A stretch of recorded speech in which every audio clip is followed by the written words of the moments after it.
جی ہر شے حلال ہے جب تک وہ حرام ثابت نہ ہو جائے، فقہ کا اصول ہے۔ اچھا وہ کیسے حلال ہے؟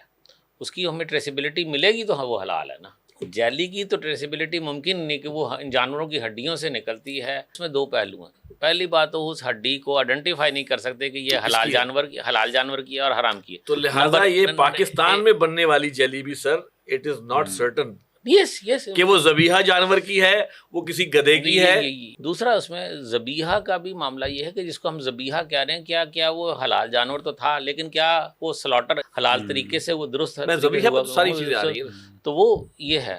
تو میرا جو آج کے حوالے سے سب سے زیادہ گزارش یہ ہے، اہم سب سے جہاں سے شروع کرنا چاہیے کہ جیلیز کو جیلیز کو اوائڈ کریں جس بھی شکل میں ہوں، وہ کینڈیز میں ہوں، وہ کسی اور شکل میں ہوں، کسی آئس کریم میں ہوں، کسی اس میں ہوں، پروڈکٹ میں ہوں، جس میں بھی جیلی ہو تو اس کو احتیاط یہی کہ اس کو اوائڈ کریں۔ سب سے محبوب ترین مرغوب ترین غذا ہے بچوں کی۔ جی بالکل ایسے ہی ہے۔ میں تو ظاہر ہے ہم بھی اس چیز سے گزرے پیرنٹنگ کے، تو بہت دفعہ ایسے ہوا کہ چیز لینے گئے ہیں بچوں کے ساتھ، ان کے لیے انہوں نے تو بنٹیز یا جیلیز جو ہیں وہ چائنیز لکھی ہوئی ہے، چائنا سے وہ امپورٹڈ ہیں، اور کوئی اوپر سائن نہیں ہے کہ یہ حلال ہیں کہ نہیں ہیں۔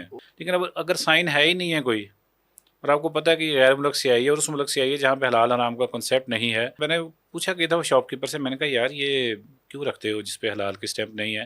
یہ نہ رکھا کرو، یہ والی جیلیز اور یہ والی کینڈیز نہ رکھا کرو، اس طرح کی جو چیزیں ہیں۔